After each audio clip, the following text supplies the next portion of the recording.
tous, nous allons pouvoir débuter cette deuxième partie de l'événement de Combat le Média sur les oublis et les oubliés de la présidentielle, qui, je le rappelle, est organisé pour la sortie de notre numéro 7 sur ce même thème, les oublis et les oubliés de la présidentielle. Cette table ronde, en compagnie de ces quatre messieurs que vous voyez là, s'intitule Pauvreté, précarité, inégalité, des mots absents, des mots MAUX.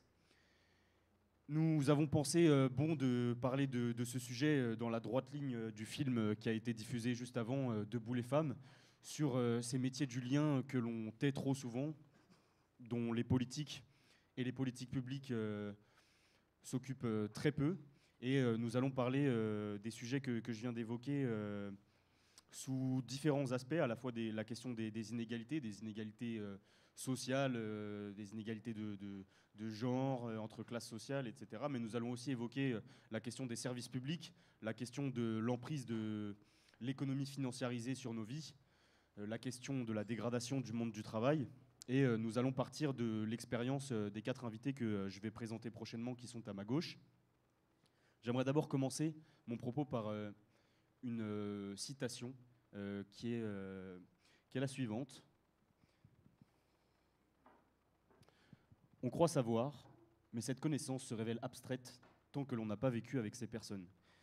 Cette citation est tirée d'une lettre adressée au président de la République, rédigée par monsieur Vincent Jarousseau, ici présent.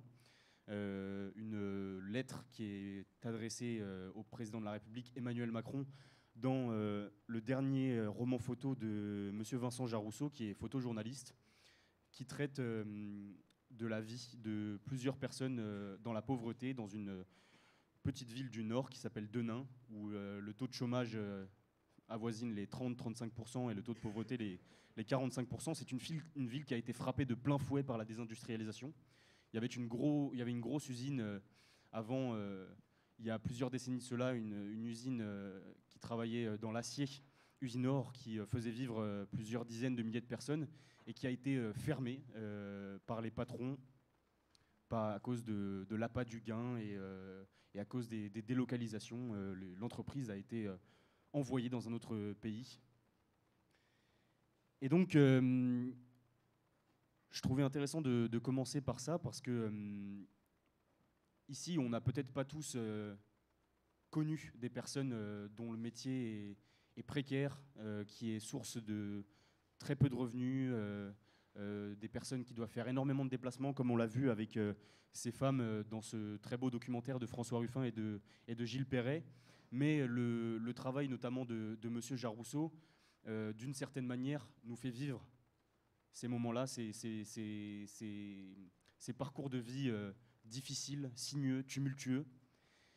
De la même manière que le film de François Ruffin et Gilles Perret. Et alors le travail de M. Jarousseau est essentiel pour comprendre ce que peuvent vivre certaines personnes et pour nous rappeler la réalité d'une grande partie de nos concitoyens.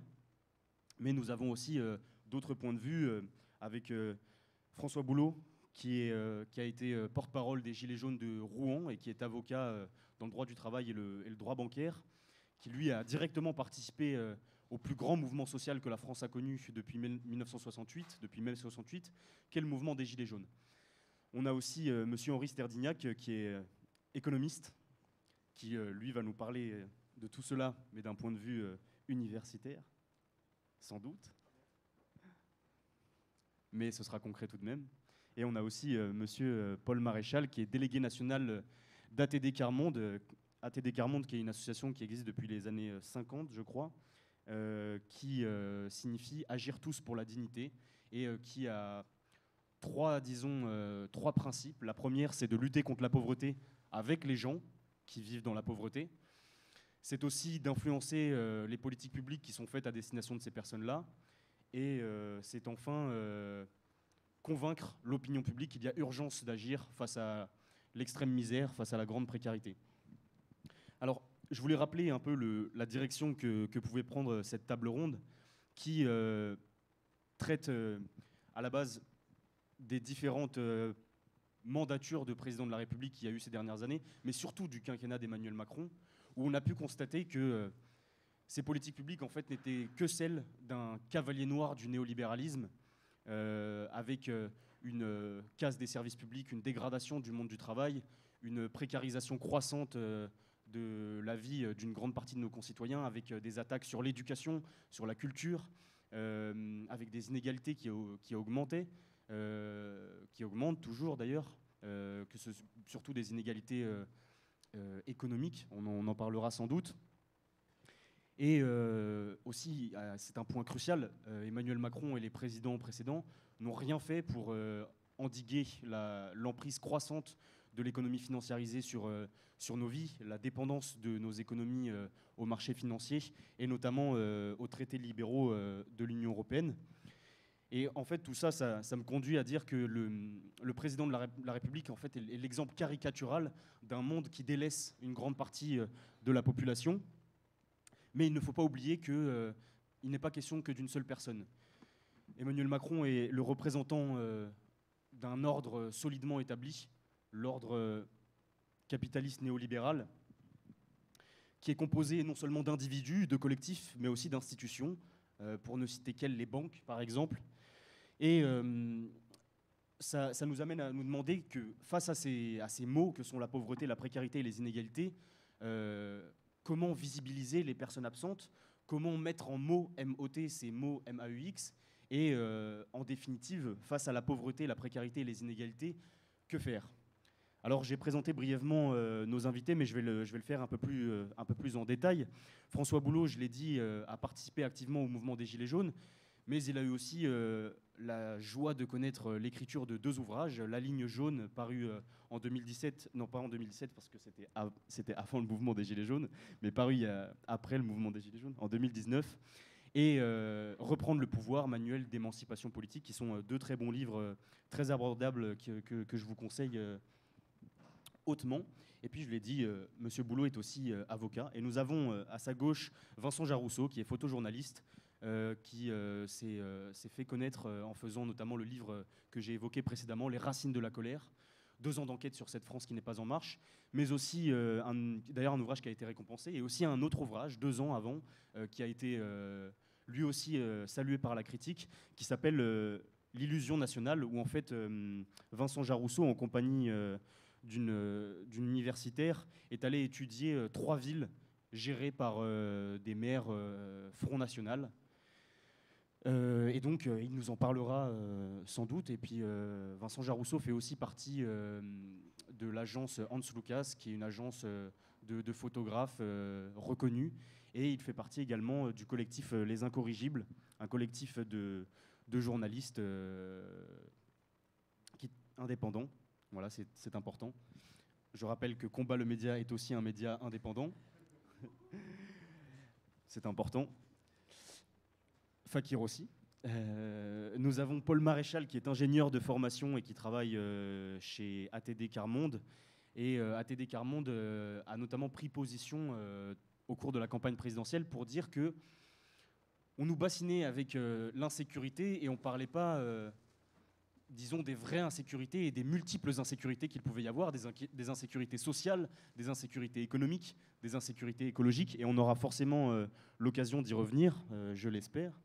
Et nous avons en dernier lieu Henri Sterdignac, qui est économiste. Il est passé par les bancs de l'École polytechnique et de l'École nationale de la statistique et de l'administration économique. Il est aussi contributeur à l'Observatoire français des conjonctures économiques.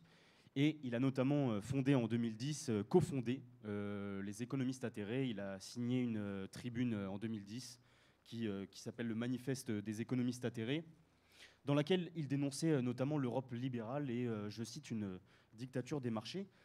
Ce qui fait le lien en fait avec M. Boulot qui, lui, plutôt que de parler de néolibéralisme, préfère parler de dictature des ultra-riches.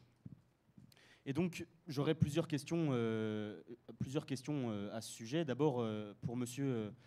Jarousseau, vous avez travaillé donc sur les racines de la colère. Mais à l'horizon, il n'y a pas de colère en vue. Alors, j'aimerais demander si les racines de la colère sont toujours présentes. Monsieur Sterdignac, j'aimerais vous demander, vous, si vous êtes toujours autant atterré qu'il y a 10 ans. Monsieur Paul Maréchal, j'aimerais vous demander si déjà il faut vraiment agir tous pour la dignité pour tous? Et est-ce qu'il ne faudrait pas aussi agir toutes pour la dignité de toutes? Et Monsieur François Boulot, à l'heure où les prix de l'essence explosent et où les questions de justice sociale n'ont toujours pas été réglées par le président de la République, a-t-on encore des raisons d'être gilet jaune? Monsieur Jarousseau, peut-être que vous pouvez commencer. Évidemment, je ne vais pas répondre directement à cette question et je vais prendre différents chemins, mais pour revenir un peu aux racines de la colère, c'est un travail documentaire que j'ai initié lors de la dernière élection présidentielle, c'est-à-dire à l'automne 2016 et à peu près au moment de la déclaration de candidature d'Emmanuel Macron. Sans savoir exactement où ce projet allait me mener à l'époque. Mais disons que à cette époque-là, moi j'avais décidé de suivre l'élection présidentielle au travers de cette petite ville du bassin minier, du Pays Noir, comme on l'appelle, qui est Denain. Denain, c'est à côté de Valenciennes et c'est une ville qui a la particularité d'avoir été à la fois un lieu d'extraction du charbon. C'est là que Émile Zola a documenté l'écriture de Germinal.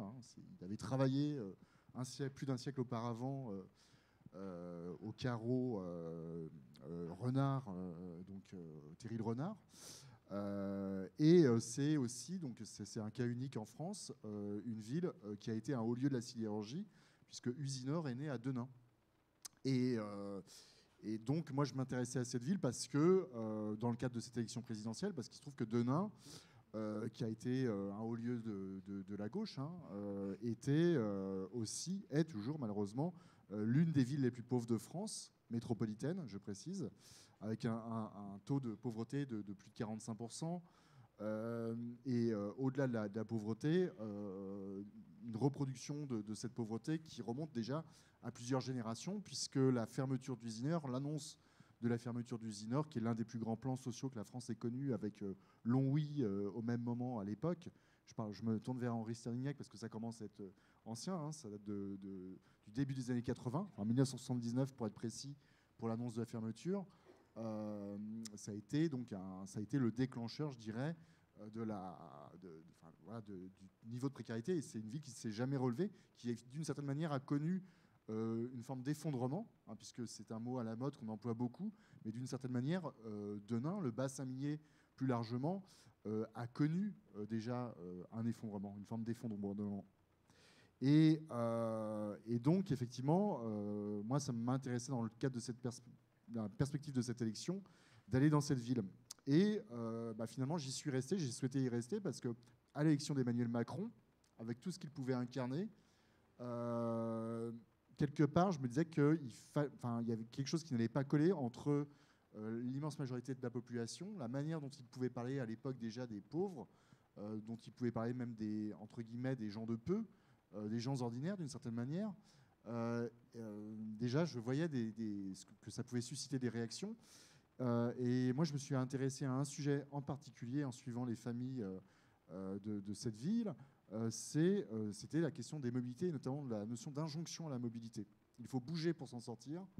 La mobilité comme salut, finalement, et comme moyen de sortir de sa condition de pauvreté, qui était un sujet extrêmement présent, finalement, dans la campagne d'Emmanuel Macron, dans son programme, et qui était assez emblématique de cette notion d'adaptation, finalement, du peuple aux impératifs du néolibéralisme ambiant. En gros, il faut s'adapter, pour reprendre le titre d'un célèbre ouvrage d'une philosophe du côté de Bordeaux, Barbara Stiegler, pour ne pas la nommer. Donc voilà, j'ai vécu avec plusieurs de ces familles, certains travaillant, d'autres non, d'autres se débrouillant, parce que faire partie des statistiques du chômage, ça ne veut pas dire ne pas travailler, c'est plus complexe que ça. C'est-à-dire qu'on va ici ou là donner des petits coups de main, il y a des contre-sociétés qui se créent, il y a tout aussi cette notion de mécanique de rue qui existe pour avoir des véhicules, pour essayer de subvenir à des besoins primaires.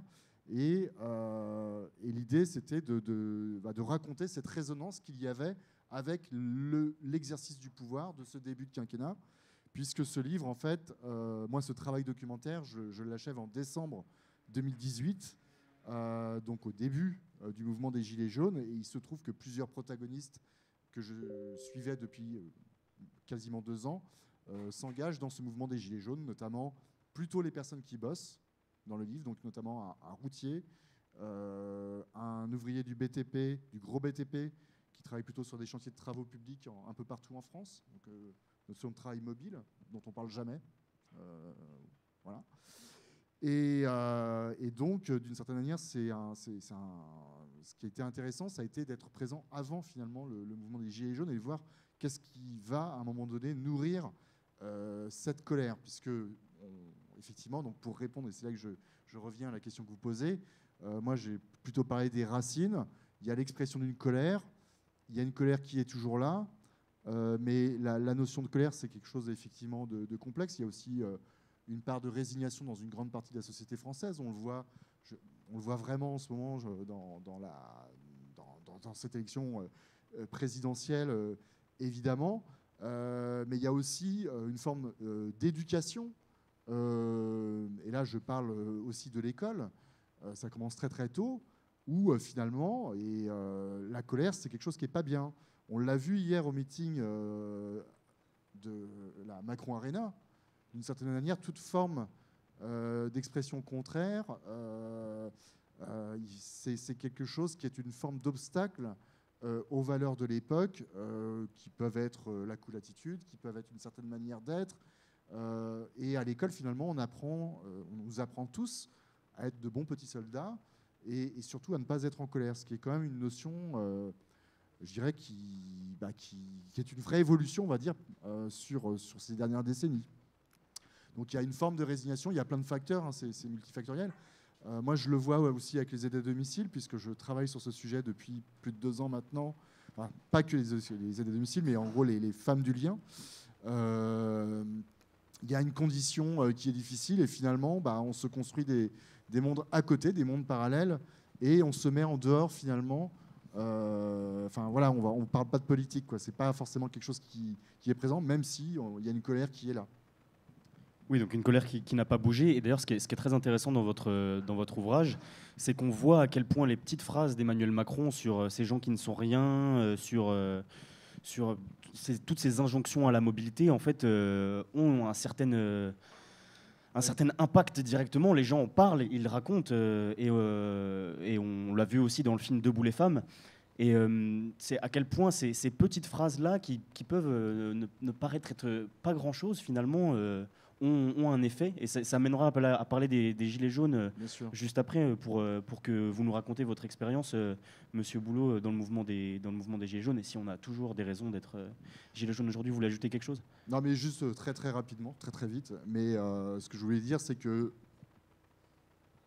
tout n'est pas né il y a 5 ans, évidemment. Les racines de la colère, elles sont beaucoup plus anciennes. Mais moi, je pense que s'il y avait quelque chose à retenir de ce quinquennat, c'est que c'est le quinquennat du mépris. C'est le quinquennat du mépris, mais qui, d'une certaine manière, s'est diffusé dans la société plus largement. On méprise toujours quelqu'un, d'une certaine manière. Bon, Emmanuel Todd en parle dans La lutte des classes au XXIe siècle. C'est un livre que je vous encourage à lire. Il en parle assez bien. C'est finalement, par exemple, dans cette élection aujourd'hui, on a 30%, 35%, même si on compte Nicolas Dupont-Aignan, de l'électorat qui va probablement glisser un bulletin de vote pour un parti d'extrême droite. Il y a différents degrés de mépris. Il y a toujours quelqu'un, on a besoin toujours de se positionner finalement. Et ça, Macron, d'une certaine manière, en porte une très lourde responsabilité dans sa façon d'exercer le pouvoir.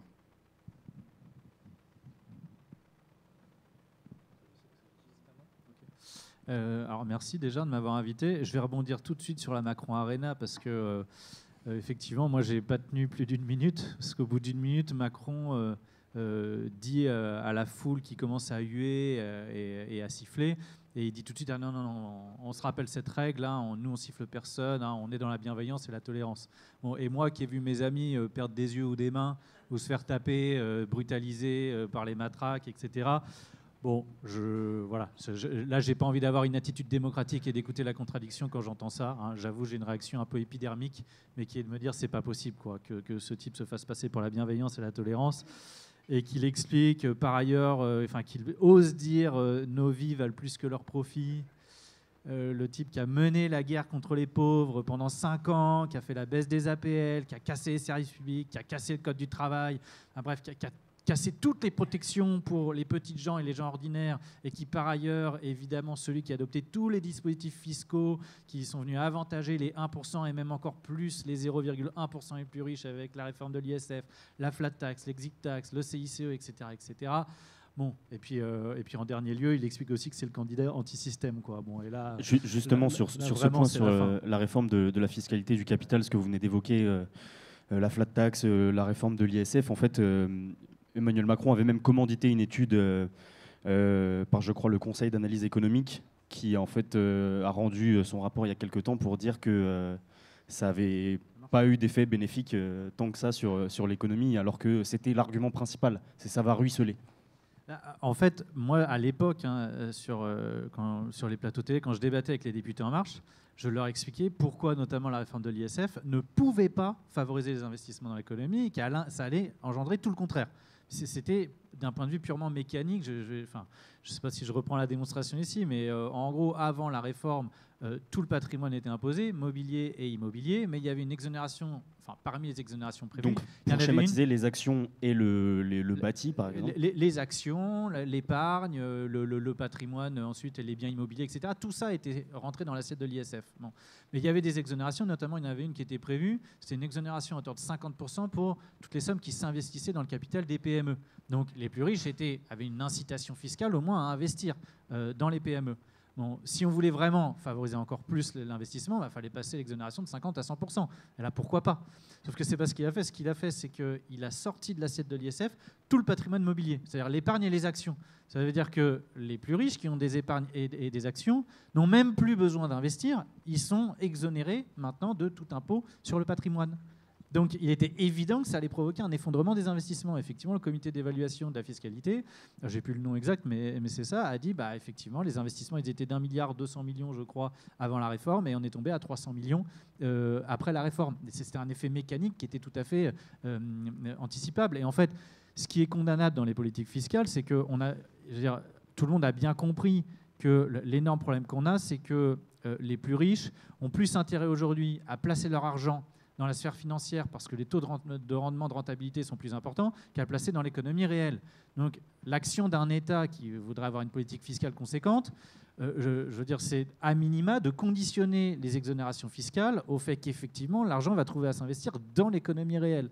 Et ce n'est pas du tout ce qui se passe. Donc on assiste à quoi? On assiste à un creusement des inégalités, une explosion des plus hauts patrimoines, la montée du taux de pauvreté, un chômage qui, on nous explique qu'il a baissé, mais en fait, on remplace le chômage par plus de précarité. C'est-à-dire qu'on sort les gens des inscriptions à Pôle emploi, ou alors on a remplacé le chômage par des tout petits boulots précaires qu'on enchaîne, et donc ça vient ajouter ces gens-là à la liste du nombre de pauvres. Aujourd'hui, on n'a pas le chiffre exact. On était à 9 300 000 en 2019 de personnes qui vivaient sous le seuil de pauvreté.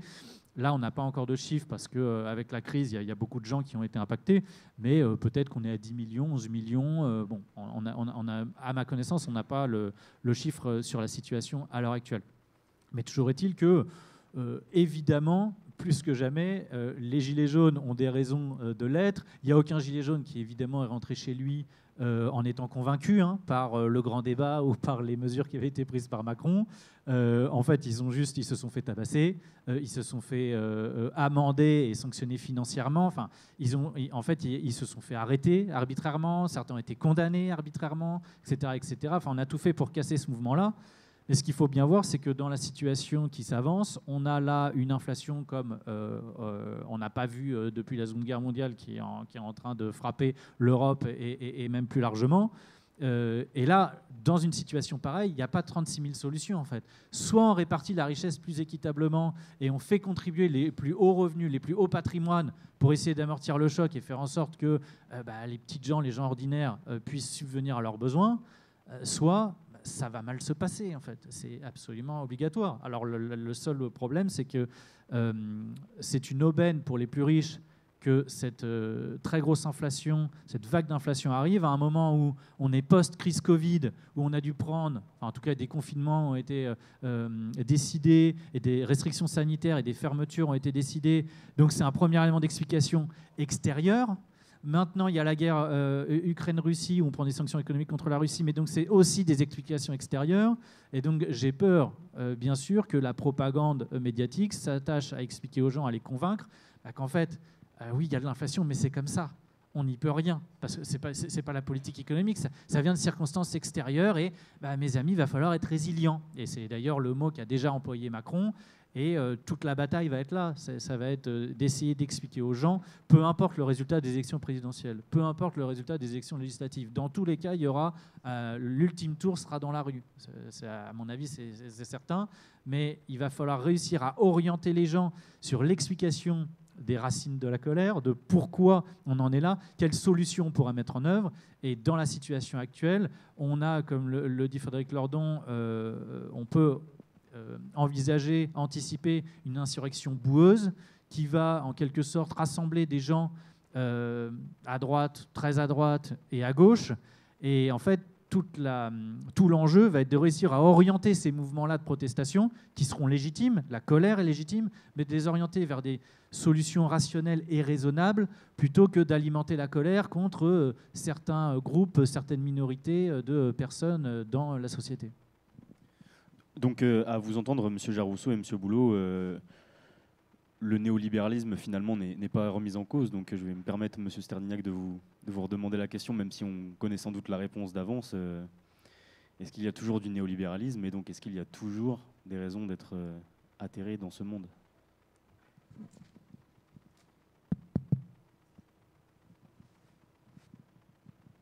Bien sûr, il y a des... Ça marche. Bien sûr, il y a des tas de raisons d'être atterré. Et on peut dire plus même qu'il y a... Allô? Okay. Ça marche? Autant pour moi. Plus même qu'il y a 12 ans, hein, ce qui caractérise en quelque sorte de manière assez surprenante la victoire de Macron, hein, c'est que directement l'oligarchie financière est arrivée au pouvoir.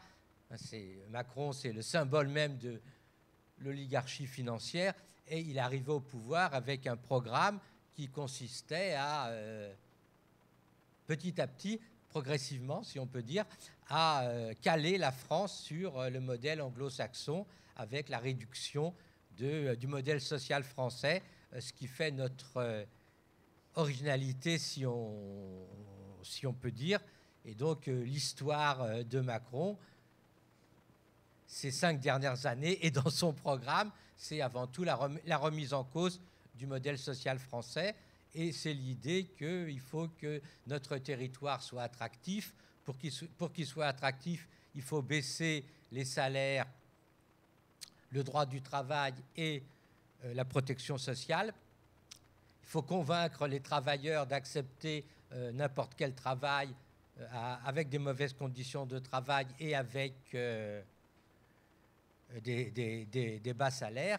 Et puis, il faut par ailleurs quand même que le travail paye. Et donc, pour que le travail paye, il faut, comme on a dit, il faut que le travail rapporte plus que l'assistanat. Et donc, il faut peser encore plus sur les minima sociaux, sur le pognon de dingue. Hein. J'ai vérifié ce matin les chiffres. Hein. En 5 ans, le RSA a perdu 4%. Donc, il n'y a pas eu de politique de revalorisation du RSA. Il y a une politique de mise en cause du droit du travail, aussi bien le droit du licenciement, la mise en cause des représentants des travailleurs avec la disparition des comités hygiène et sécurité et des conditions de travail. Et puis, il y a eu le développement surtout de la précarité au travail, avec l'idée, il faut absolument que les gens acceptent un travail, n'importe lequel. Et donc, on a eu développement des contrats à durée déterminée, les CDD d'usage, l'auto-entrepreneuriat,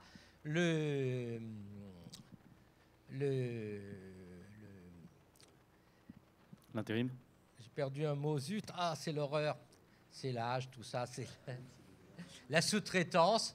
Et tout ça fait qu'effectivement, on a de plus en plus de gens qui sont dans des on a de plus en plus de gens qui sont dans des situations précaires.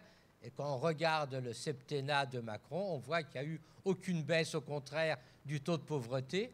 Le taux de pauvreté est passé de 13 à 14,6%, dernier chiffre connu en 2020. Ça veut dire qu'on a 10 millions de pauvres.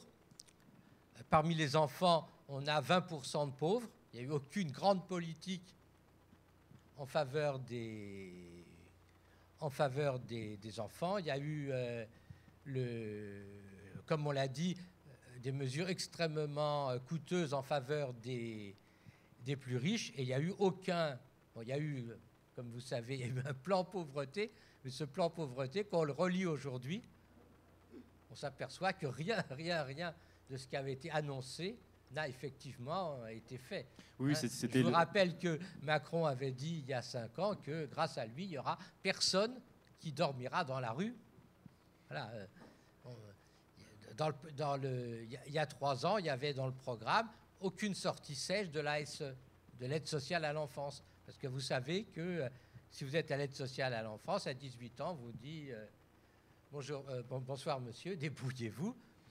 Rien n'a été fait effectivement, massivement pour ça. Et donc, la lutte contre la pauvreté, la lutte contre la précarité n'a jamais été au programme de Macron. Ce qui ne veut pas dire... Je ne sais pas si je le dis, mais... Allez-y. Non, ça a de l'importance. Non, mais ce qui est important aussi, c'est de bien voir que dans l'élection qui va venir, on a des candidats qui s'en foutent, c'est-à-dire dans leur programme, il n'y a pas un mot sur la précarité, sauf des solutions tout à fait odieuses, ignobles. Il y a 3 candidats, c'est quand même fabuleux, il y a 3 candidats qui proposent de priver d'allocations familiales et d'allocations logement les immigrés de fraise d'âge, ou les couples dont les 2 ne sont pas français. C'est quand même ignoble qu'on a à peu près 3 candidats qui sont sur cette base, qui représentent, d'après les sondages, à peu près 47% des gens. Si vous faites le total, Pécresse, Le Pen, Zemmour et Dupont-Aignan, voilà, ça fait à peu près 48% des gens dont le programme consiste à dire pour lutter contre la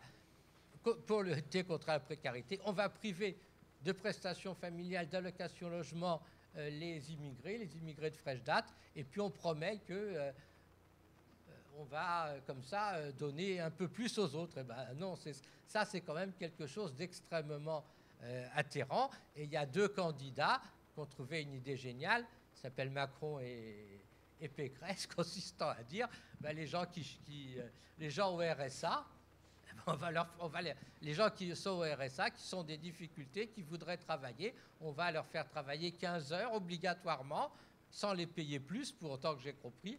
Et, génial, s'ils ne font pas ces 15 heures, on les privera de toute allocation. C'est vraiment un programme ignoble. Imaginez une mère de famille avec 3 enfants qui se retrouve au RSA, ne peut pas faire les 15 heures, qui a la moindre idée d'imaginer qu'on va la priver. Et c'est pareil pour les gens qui ont des difficultés, qui ne sont pas embauchés par une boîte parce qu'ils ont des difficultés, ils sont au RSA. Vous ne faites pas les 15 heures.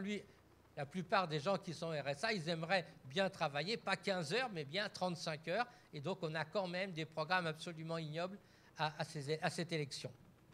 Oui, effectivement. Et ce qui est frappant dans tout ça, c'est que c'est encore finalement une attaque sur la pauvreté, une attaque sur les pauvres, pardon, une attaque sur les chômeurs, et on ne s'attaque pas à la racine du problème, qui est la pauvreté, qui est le chômage, et qui est aussi tout ce système qui produit ça. Et, il y a eu la grande idée, grande idée de Macron, c'est que on dira ce qu'on veut, mais les chômeurs, c'est des gens qui ne veulent pas travailler, quoi. Oui, et donc, c'est ce qu'on voit d'ailleurs dans donc, l'ouvrage de voilà, M. Jarousseau, c'est- où finalement il y a des gens qui veulent travailler. On se rend compte que ces gens-là ont envie de travailler. Quand on sait que les gens au RSA, c'est des gens qui font tout pour trouver un boulot, mais on les jette parce qu'ils ont des défauts, ils n'ont pas la bonne couleur, ils n'habitent pas le bon quartier, ils ont des petites infirmités qui sont, bon, voilà. Et les entreprises qui ont le choix, eh ben, ils ne les embauchent pas. Quand vous avez le choix entre embaucher un blanc ou quelqu'un qui est un peu racisé, ben, vous prenez le blanc, voilà. Et que les entreprises se disent, on ne prend pas le risque. On ne prend pas le risque. Et quand quelqu'un a une femme avec qui se pointe, elle a 2 enfants à sa charge, ben non, pas embaucher cette dame parce qu'on sait qu'il y a un très grand risque qu'elle ait des congés à cause de ça. Et donc, les gens au RSA, c'est surtout ça.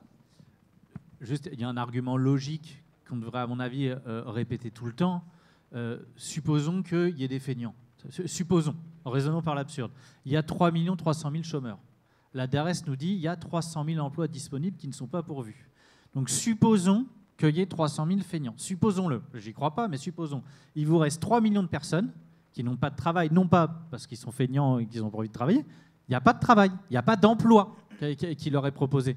Donc, de toute façon, à plus de 90%, les gens qui sont au chômage ou au RSA, ils ne travaillent pas parce qu'ils sont feignants, mais parce qu'il n'y a pas d'emploi qui leur est proposé. Donc, il est évident que ce qu'il faut, c'est recréer de l'emploi et faire une politique économique qui puisse recréer de l'emploi. Là, en fait, Macron et le monde qu'il représente, ils cassent l'activité économique, ils font en sorte qu'il y ait du chômage, et après ils viennent casser les modèles de protection, le modèle de protection sociale qui vient faire amortisseur et qui vient protéger les gens de leur politique.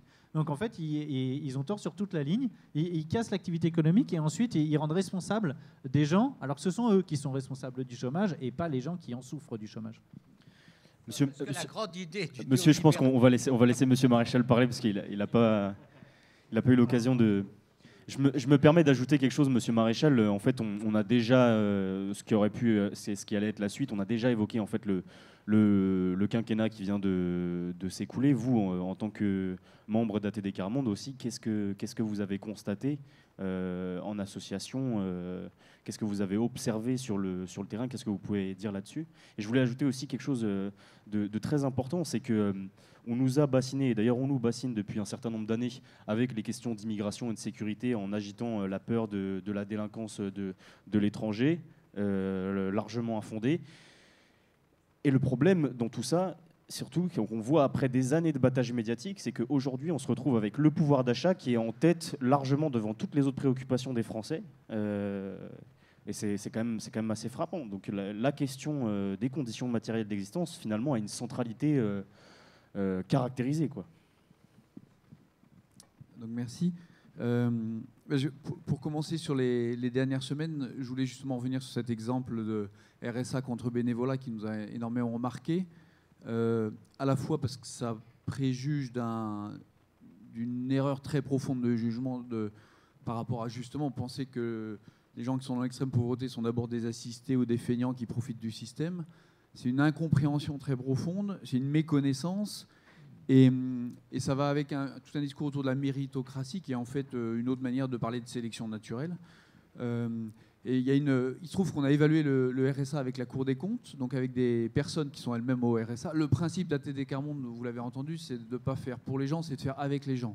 Donc tous nos projets, tout ce qu'on bâtit, c'est d'abord avec des personnes en situation de grande pauvreté, qu'on essaye d'inventer les nouvelles solutions, d'abord de comprendre, puis d'inventer les nouvelles solutions. Vous avez un exemple à ce sujet sur une action que vous avez mise en place avec... la couverture maladie universelle, elle est née dans une université populaire à Nancy, où on travaillait avec des personnes en très grande pauvreté sur la santé, et elle disait, il y en a marre qu'on soit obligé d'aller chercher un ticket à la mairie pour dire qu'on est pauvre, donc d'aller au centre de santé spécial pauvre, on veut juste être soigné comme tout le monde. Et donc, avec elle, on a réfléchi à ce qui est devenu la couverture maladie universelle. Et dernièrement, sous le quinquennat Macron, la complémentaire santé solidaire, qui fait qu'il y a une complémentaire de bonne qualité qui peut être adossée à la CMU. Et d'ailleurs, tout le monde peut en bénéficier, pas seulement les gens qui ont la CMU, parce que c'est une complémentaire comme une autre, adossée à la sécurité sociale. Le RMI, il y a 30 ans, avait été expérimenté par ATD Quart Monde dans un département. À l'époque, d'ailleurs, ça représentait 50% du SMIC. Aujourd'hui, le RSA représente que 40% du SMIC. Donc, effectivement, je rejoins complètement cette casse petit à petit des filets de sécurité. Puis, l'exemple qu'on peut citer, qui est plus marquant aujourd'hui parce qu'il touche justement l'emploi, c'est Territoire zéro chômeur. Il y a une vingtaine d'années, à Noisy-le-Grand, on était avec des hommes et des femmes qui disaient « il y en a marre, on est pris nulle part, ça fait des années qu'on est au chômage. Même les entreprises d'insertion ne nous accueillent pas, etc. » Et on s'est dit « il y en a marre, on bosse ensemble, on s'embauche, et puis basta, on invente du travail à partir de ce que peut faire chacun. » Donc on a expérimenté pendant 10 ans, et puis on s'est rendu compte que nul n'est inemployable. Et en plus, par une étude macroéconomique, on a vu que de l'argent, il y en a pour créer des emplois qui sont utiles à la communauté, qui sont utiles au territoire, etc. Donc Territoire zéro chômeur, maintenant on en est à la 2e loi, toutes les deux votées à l'unanimité de l'Assemblée nationale, pour dire on peut créer des emplois à partir de personnes qui sont depuis plus d'1 an au chômage, parfois 3, 4, 5, 6 ans, etc. Donc ces projets, alors je reviens à mon propos, sur le fait de dire on fait avec les personnes, et parce qu'en fait, mais c'est quand même tout con, c'est quand même les gens qui ont l'expérience de la grande pauvreté qui sont les experts et qui peuvent apporter des idées et une intelligence qui fait forcément défaut à des gens qui ne l'ont pas connue, la grande pauvreté.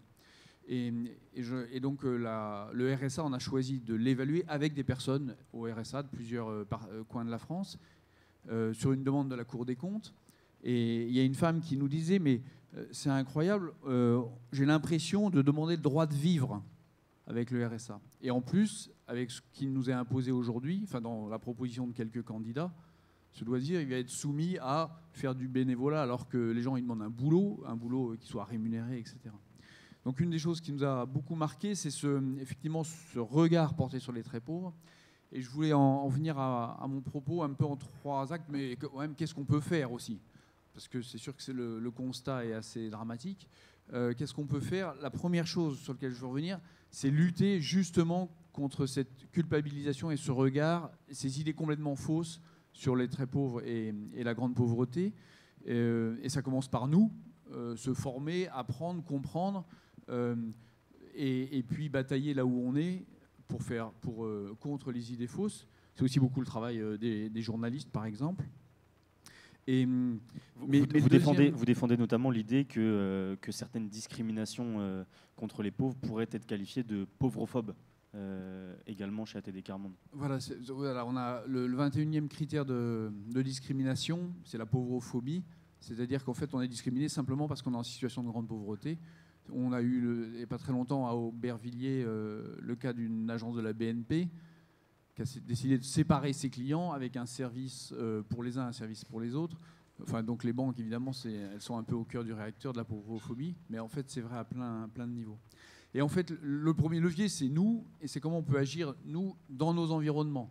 On est prof, on est médecin, on est fonctionnaire, on est chercheur, on est journaliste, on est assistante maternelle, infirmière ou infirmier, etc. Partout où on est en capacité d'abord de comprendre et d'essayer d'agir contre des idées fausses. Parce qu'il y a une blague stupide qui est dite par un collègue, parce qu'on entend à la cantine ce sont les chômeurs, c'est tous des fainéants. On a une vraie compréhension à avoir et un quotidien pour lutter contre ces idées fausses et ces idées qui méprisent les personnes qui souffrent le plus. Ça, c'est le premier levier. Le deuxième, c'est un petit peu notre ADN au sein de notre mouvement, c'est justement de permettre la participation des personnes elles-mêmes. Donc là, dans le film, c'est hyper marquant. François Ruffin, il passe son temps sur les routes à aller chercher l'avis des personnes et à essayer de comprendre à partir d'elles, quoi. Et il n'y a que comme ça qu'on peut changer les choses. Il y avait une femme en situation de très grande pauvreté qui nous disait être militante, ça veut dire qu'on connaît la pauvreté, mais surtout que l'on peut diffuser autour de soi une manière de penser différente et une autre façon de travailler tous et toutes ensemble. La plus grande misère, c'est de ne pas être en connexion avec les autres, de ne pas réfléchir avec les autres. Et ça, partout où on est, on peut être dans cette volonté d'aller chercher l'intelligence des gens très pauvres et leur expérience. Et c'est un deuxième levier. Et là, pour revenir sur les femmes en particulier, parce que c'était un peu le propos, évidemment, les femmes en milieu de très grande pauvreté sont parfois les plus confrontées, notamment à cette tension entre l'éducation et le travail, parce que notre système, notre société leur renvoie en général cette responsabilité-là et qu'elles se retrouvent obligées d'assumer. Il y a une maman qui nous disait, il y a des moments où je n'ai pas mangé pour que mes enfants continuent à faire des études. Et ce combat-là est porté particulièrement par les femmes aujourd'hui, de devoir à la fois travailler dans des conditions complètement indignes et en même temps d'avoir un souci qui est celui attendu aujourd'hui par la société, particulier et qu'il faut absolument qu'il soit partagé entre les hommes et les femmes. Vous aviez un troisième levier, je crois. Voilà. Et le troisième levier, c'est vraiment notre bataille, c'est de se dire, il y en a marre des mesures d'assistance, etc. Aujourd'hui, le gouvernement se glorifie d'avoir multiplié par 2 ou 3 le budget de l'hébergement d'urgence, d'aider l'aide alimentaire, etc. Il faut absolument mener une bataille sur les droits et les droits fondamentaux. Un droit à un moyen convenable d'existence, le droit à pouvoir travailler, à la santé, etc. Et ça se bâtit, comme j'ai dit, en permettant aux personnes de participer et en essayant de passer au levier politique. C'est l'exemple de la couverture maladie universelle, c'est l'exemple du DALO qu'on a créé en 2002 ou 2003, il me semble, droit au logement opposable. C'est l'exemple de territoire zéro chômeur aujourd'hui. Le troisième levier, c'est absolument de se battre au niveau du droit et de refuser les mesures d'assistance qui enferment les gens dans l'assistance et dans la dépendance et pas dans un droit, tout simplement. Et on a des leviers pour le faire.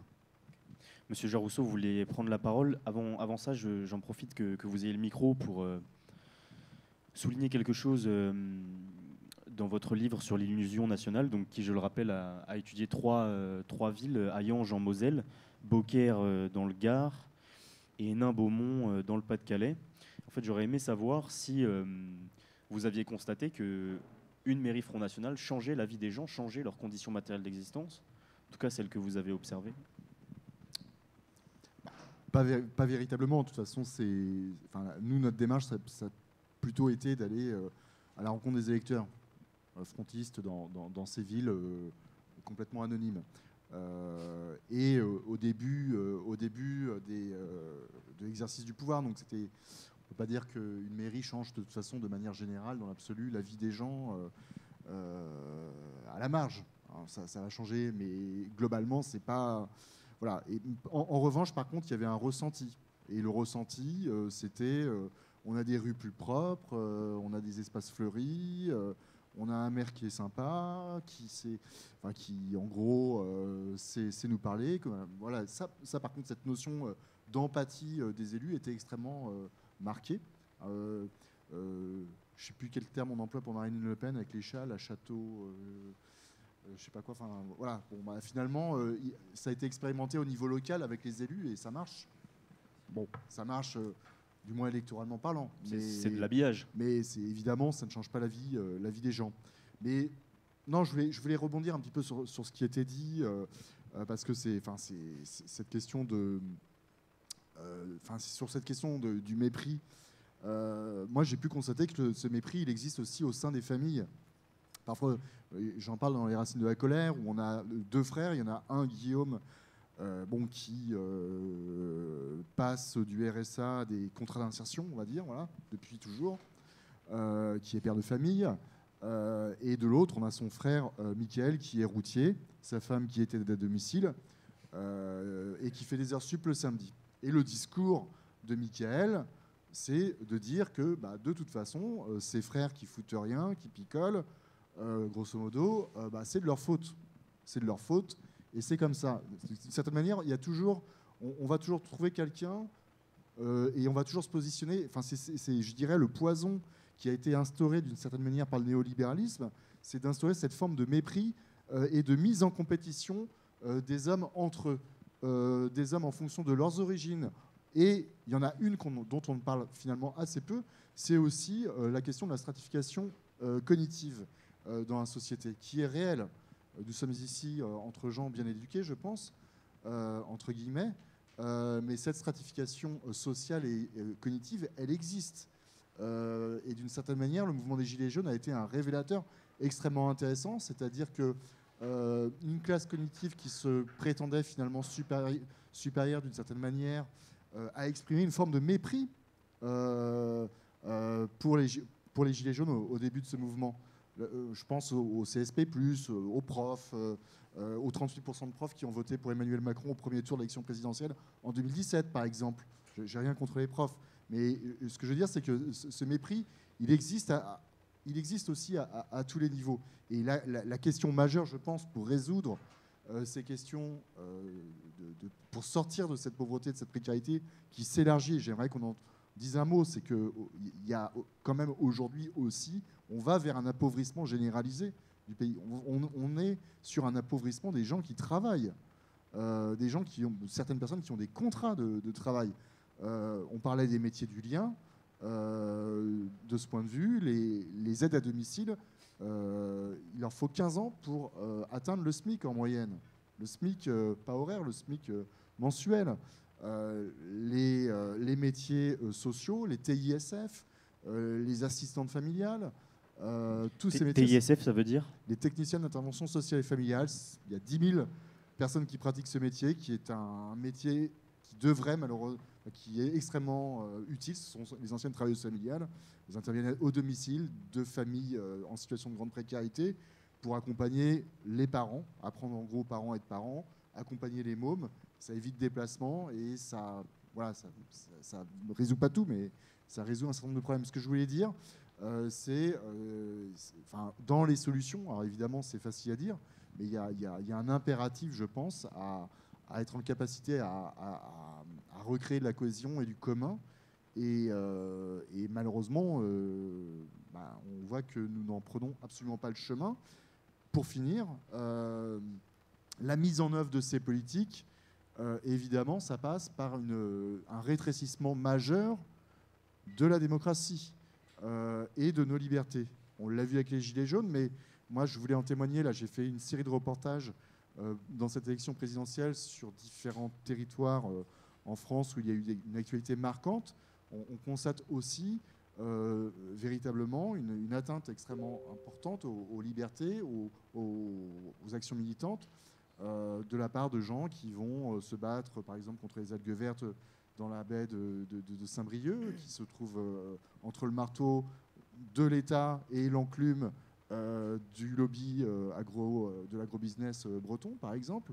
On a, par exemple, du côté du Puy-en-Velay, des gens qui se battent pour préserver une Loire sauvage. C'est pas un combat nouveau, mais pareil, il y a moi j'ai vu des gilets jaunes qui, bien au-delà du mouvement des gilets jaunes aussi, du côté du Puy-en-Velay, ont fait l'objet de harcèlement, et à Maubeuge aussi, de harcèlement policier, au-delà des manifestations. Hein. C'est le matin, on prend sa voiture pour aller au travail, et systématiquement au bout de la rue, on est attendu par un contrôle de police tous les matins pour que les gens arrivent en retard au travail et éventuellement faire leur travail.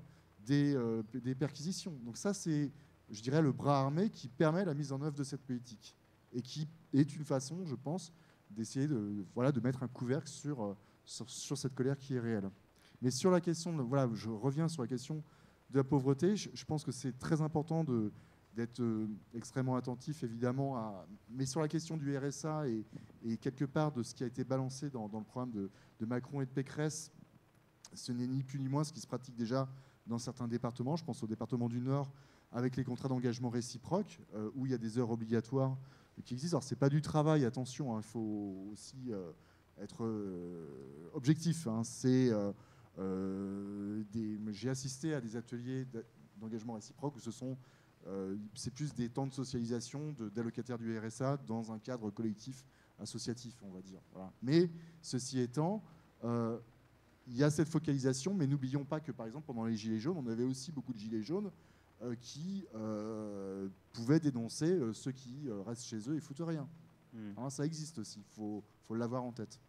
Alors, avant de faire tourner la parole, je voulais simplement souligner que je trouvais très intéressant que vous vouliez, sans qu'on l'évoque, la question de la démocratie chez ATD Quart Monde, faire avec les gens la question de la démocratie et de l'état de droit contre toutes les mesures de harcèlement qu'il peut y avoir au cours des mouvements sociaux et notamment sous l'État, mais locaux aussi, sous l'État macronien.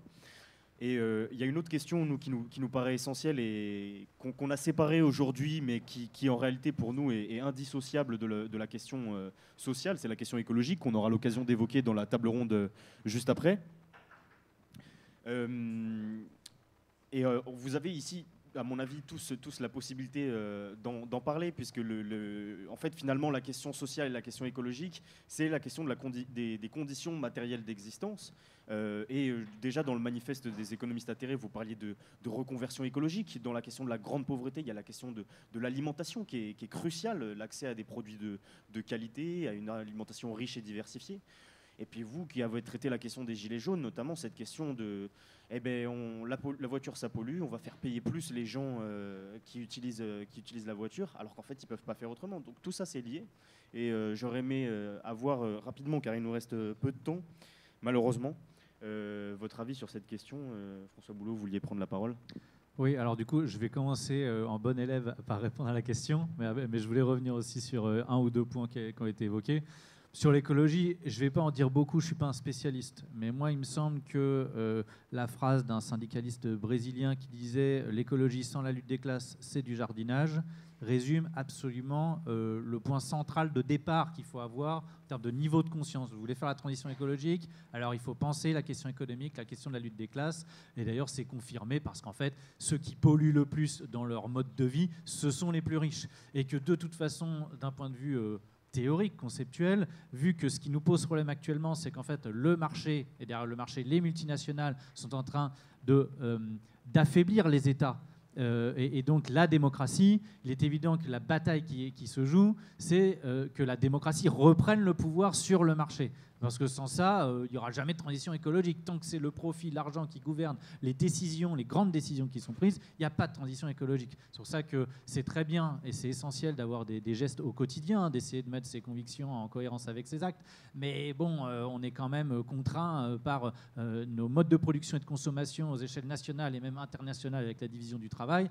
Donc il faut agir sur les structures, véritablement, les grandes structures, pour pouvoir véritablement faire la transition écologique.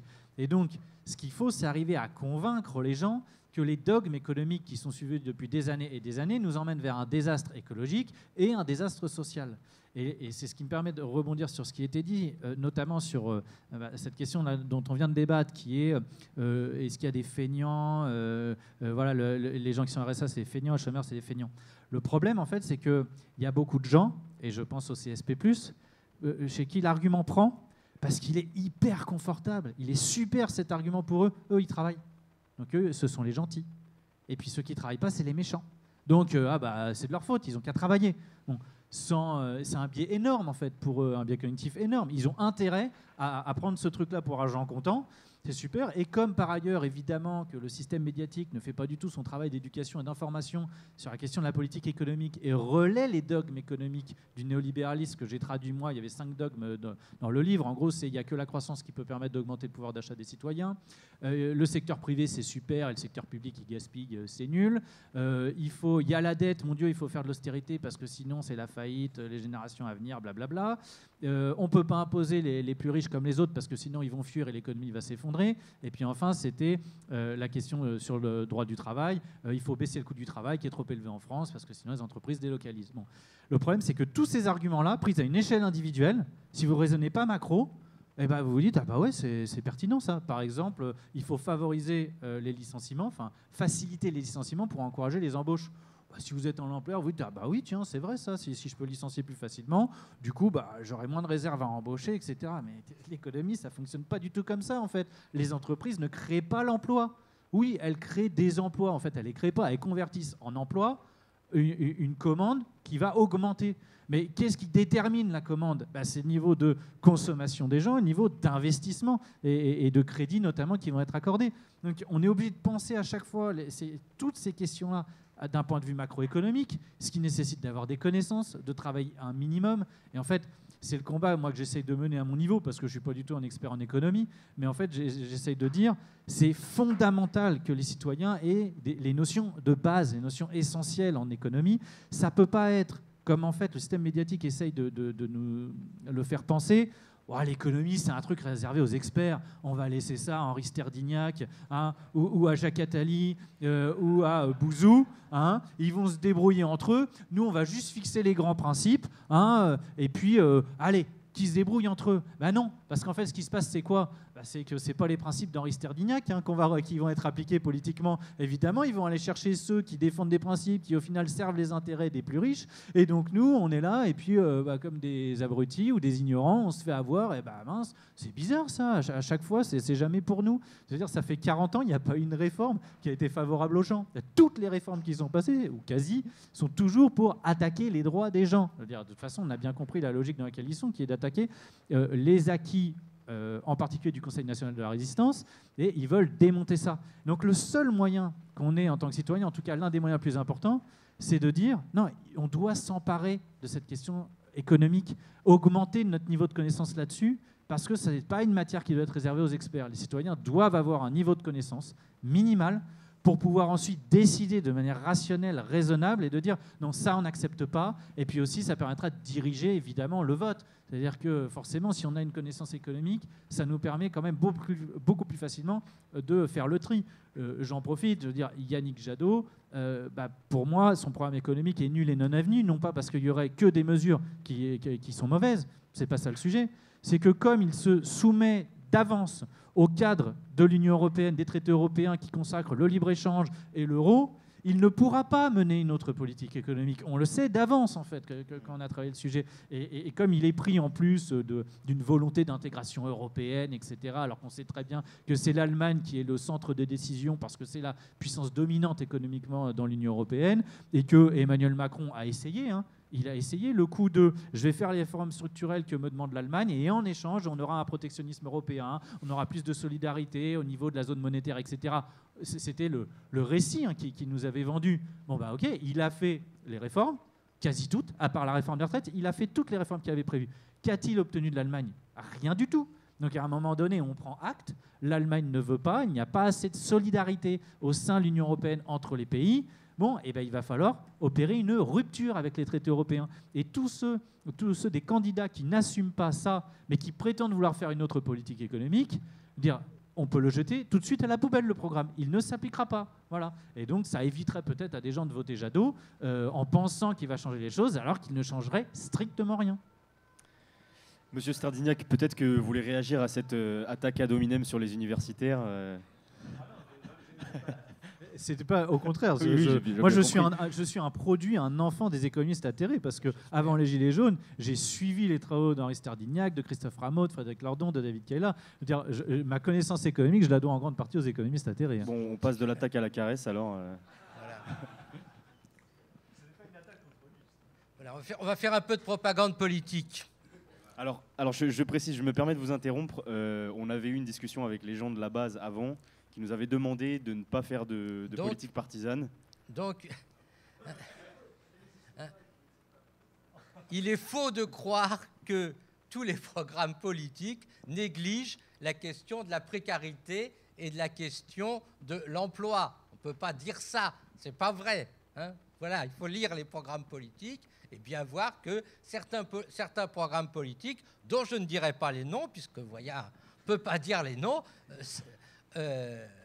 sont au contraire, on peut dire, axés sur cette question. Hein, il y a certains programmes politiques, dont je ne dirai pas les noms, qui sont axés sur l'idée qu'il faut donner des droits à tout le monde, des droits au logement, des droits à la santé, des droits à une bonne éducation, aussi des droits à un revenu minimum qui soit égal au seuil de pauvreté. C'est important. Et non seulement pour les adultes, mais aussi pour les enfants. C'est très important de dire les enfants, ils ont droit à échapper à la pauvreté. Il faut se donner cette ambition. Hein, il faut dire aussi, les gens, ils ont droit, tout le monde a droit à une alimentation saine, tout le monde a droit à un logement correct. Ce n'est pas honteux de dire tout le monde a droit au bonheur. C'est ça le programme. Et toujours sans dire des noms, il y a quand même des programmes qui disent l'important, c'est le plein emploi. pourquoi c'est important le plein emploi? Parce que l'important, c'est pas de dire il y a des pauvres, il y a des précaires, c'est de les remettre, ces gens-là, dans la classe ouvrière. C'est de les remettre, c'est de refaire l'unité des travailleurs. Et tout le problème aujourd'hui, c'est que cette unité, elle est brisée par la manière dont le capital gère la main-d'œuvre. Quand on a des dames qui viennent travailler, nettoyer les bureaux très tôt le matin ou très tard le soir, eh ben elles ne sont pas dans l'entreprise. Et ça, c'est totalement inacceptable. Il faut absolument qu'au niveau des syndicats, on se batte pour que tous ces gens soient de nouveau dans l'entreprise, qu'ils soient embauchés par l'entreprise. Parce que s'ils sont embauchés par l'entreprise, ça veut dire qu'ils bénéficient des droits sociaux et aussi que l'entreprise elle a une responsabilité vis-à-vis d'eux, c'est-à-dire qu'il faut les former, leur faire une carrière. Et donc c'est très important de dire il n'y a pas d'un côté les pauvres, les précaires et de l'autre les travailleurs. Il faut absolument le plein emploi parce que c'est uniquement comme ça qu'effectivement on peut reconstituer une classe ouvrière, on peut redonner à chacun la fierté de son travail, lui redonner une carrière, lui redonner le fait qu'effectivement, ils sont dans les entreprises, alors que,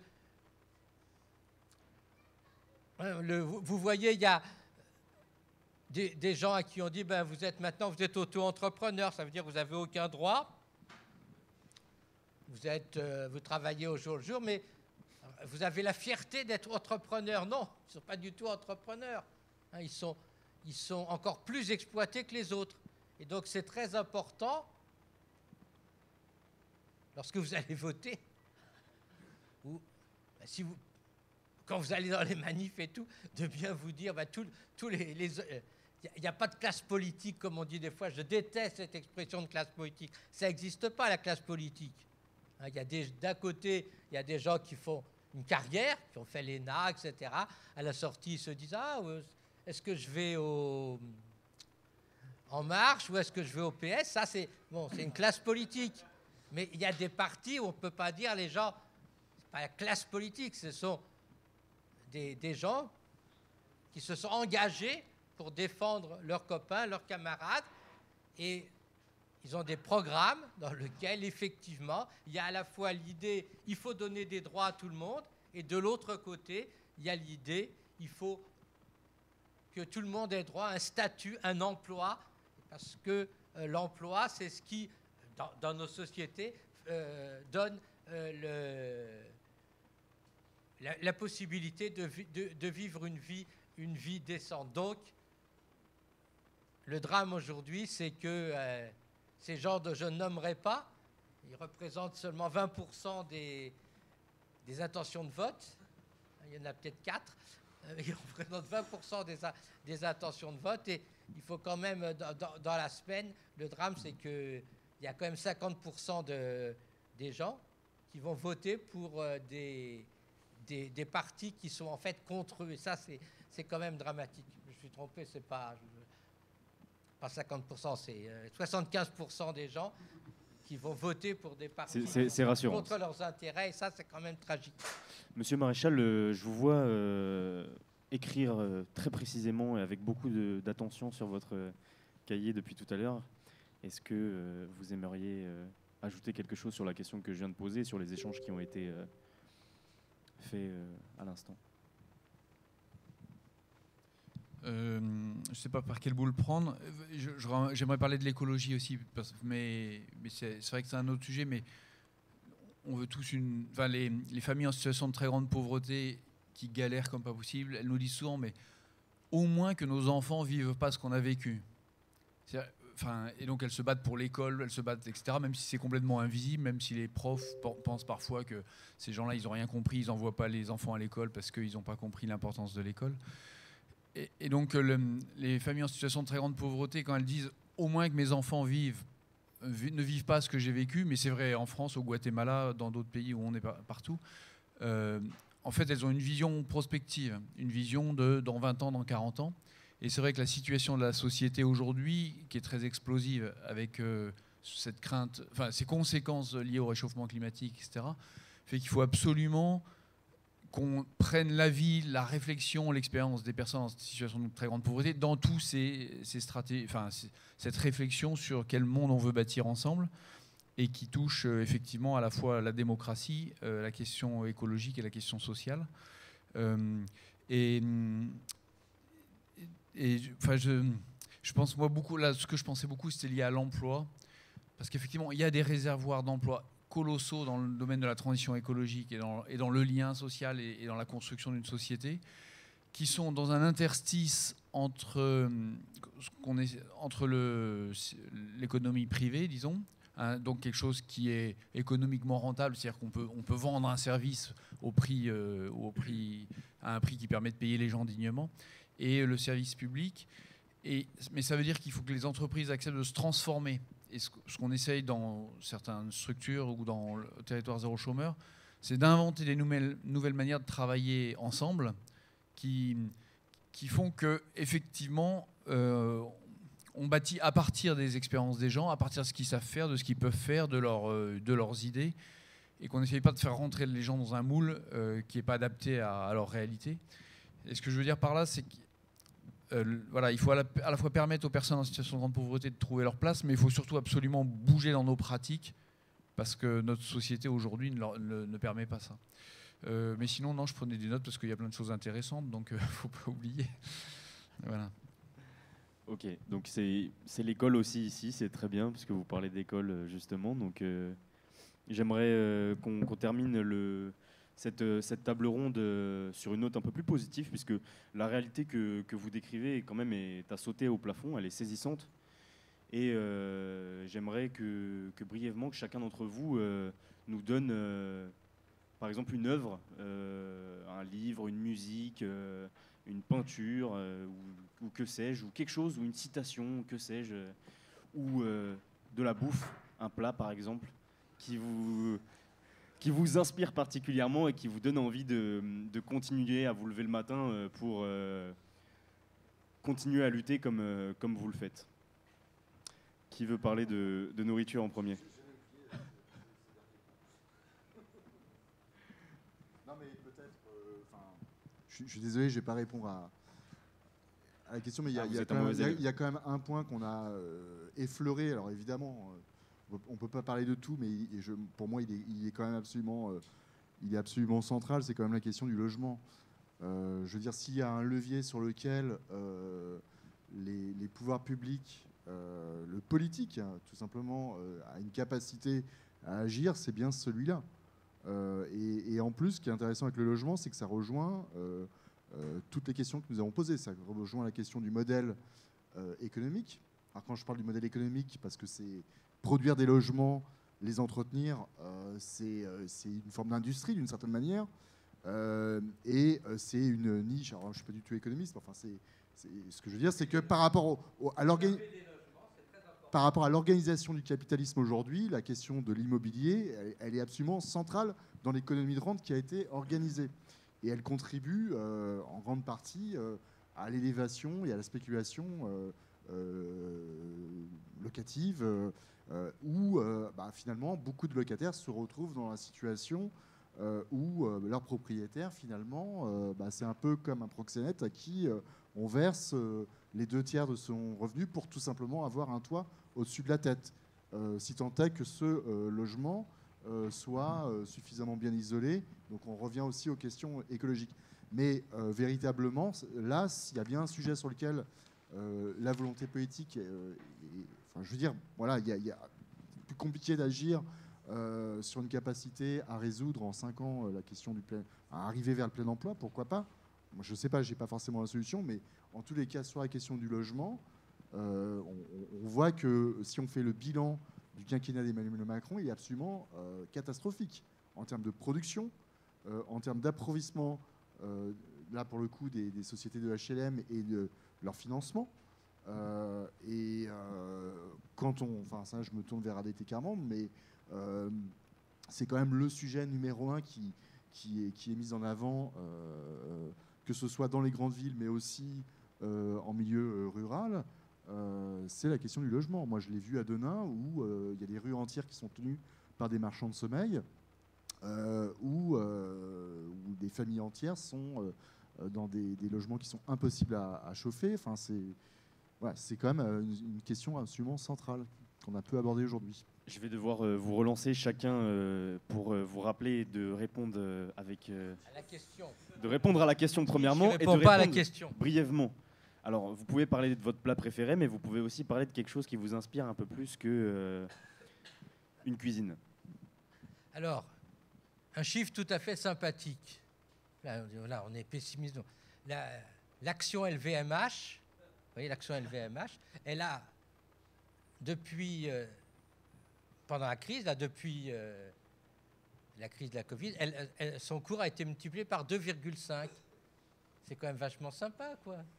Vous imaginez, les gens qui avaient une action LVMH, le prix a été... Et LVMH, comme vous savez, c'est des produits de luxe, quoi. Donc il y a quand même ces produits de luxe.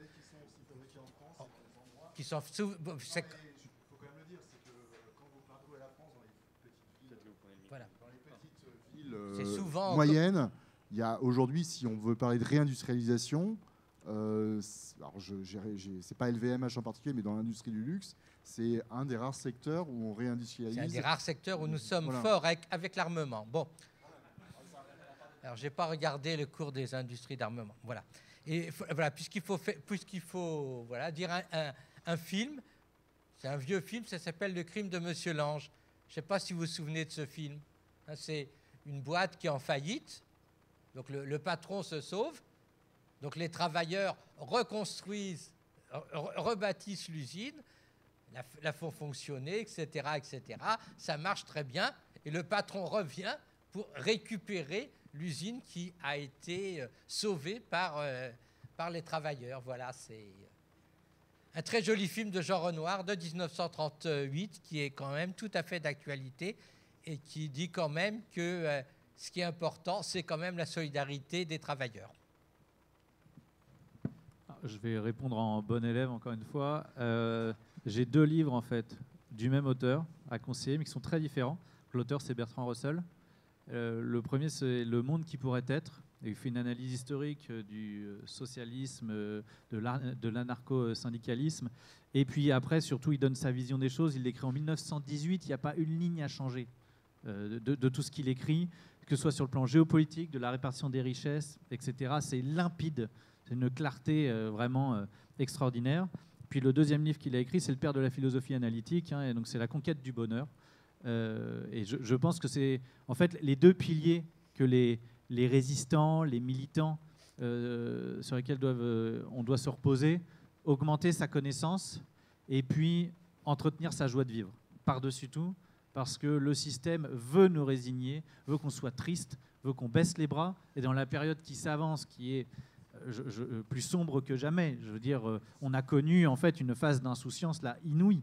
Et là, les crises qui s'avancent, les difficultés qui s'avancent parce qu'on perd les libertés et parce que les inégalités explosent, donc avec elles la pauvreté et du coup la délinquance, la criminalité, tout ça se tient.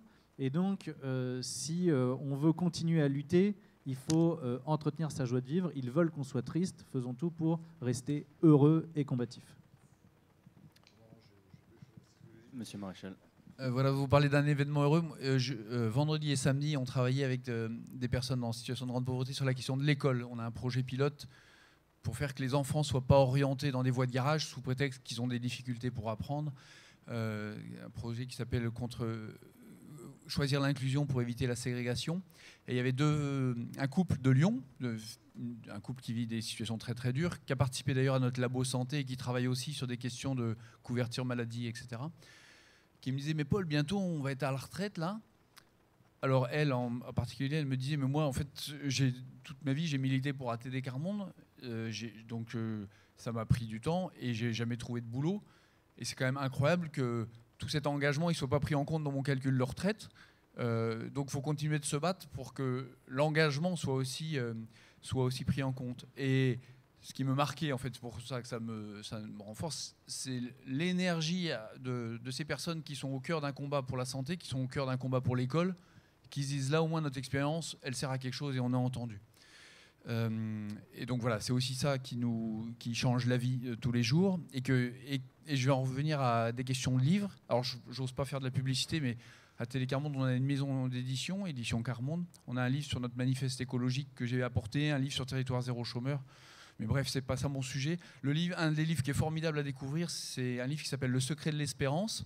Ça a été écrit par Geneviève Antonios de Gaulle, qui était la nièce du général de Gaulle, qui était résistante, qui était en camp de concentration et qui est devenue présidente d'ATD Carmonde pendant presque 40 ans. C'est une des premières femmes qui est rentrée au Panthéon. Et voilà, et elle raconte Le secret de l'espérance. C'est un petit bouquin, et je ne vous donne pas le secret, il faut lire.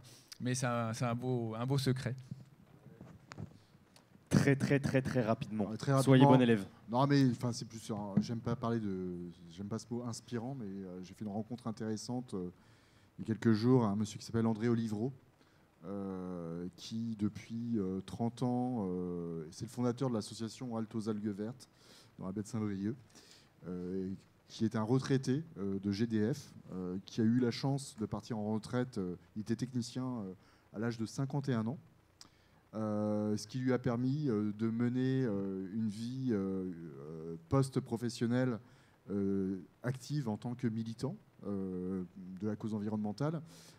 Il s'est heurté, comme j'en parlais tout à l'heure, au fameux lobby de l'agroalimentaire et du monde de l'agrobusiness breton. Il a gagné des combats, il poursuit ses combats, il a payé extrêmement cher ses engagements aussi. Mais voilà, c'était une rencontre assez impressionnante. C'est un monsieur qui a 78 ans aujourd'hui et qui continue, évidemment, et je pense qu'il continuera jusqu'au bout. Messieurs, merci beaucoup. Cher public, merci beaucoup.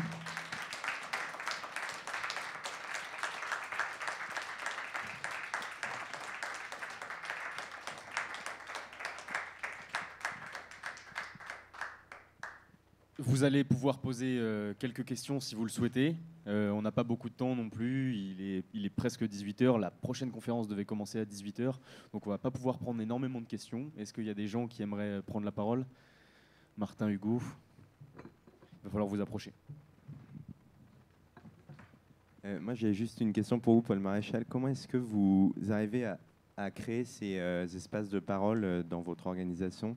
Parce que c'est vrai que parfois, ça peut être très compliqué de mettre en relation des organisations ou des administrations avec des publics en grande précarité ou qui sont dans le grand besoin, parce que déjà, le déplacement, le temps qui leur est disponible, leur envie et puis la charge mentale parfois de leur précarité qui peut couper leur parole, quoi. Est-ce que quelqu'un a d'autres questions ? Merci beaucoup. Globalement, on est d'accord sur beaucoup de choses. On est d'accord sur l'essentiel. Par contre, il y a eu toute cette question sur la paresse et être feignant quand on n'a pas de travail.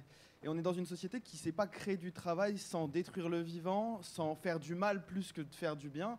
Donc je me demande s'il ne faut pas être un peu aussi, nous, militants, vachement faire attention en fait, à ne pas se faire coloniser par le néolibéralisme et à ne pas penser que le travail est l'alpha et l'oméga de toutes les luttes. C'est-à-dire qu'on a le droit à la paresse aussi. On a le droit à avoir du temps pour s'éduquer, on a le droit à avoir du temps pour s'aimer, pour éduquer ses enfants. Et ça, c'est pas quelque chose qui est inutile, qui est improductif. Voilà. Je pense qu'on pourrait faire une troisième table ronde avec cette question. Donc je vais vous demander, je pense, de garder toutes vos réflexions pour vous. Je pense que... Monsieur Maréchal, vous voulez peut-être répondre à Martin. Donc très vite, la première chose, c'est qu'il faut accepter de prendre du temps.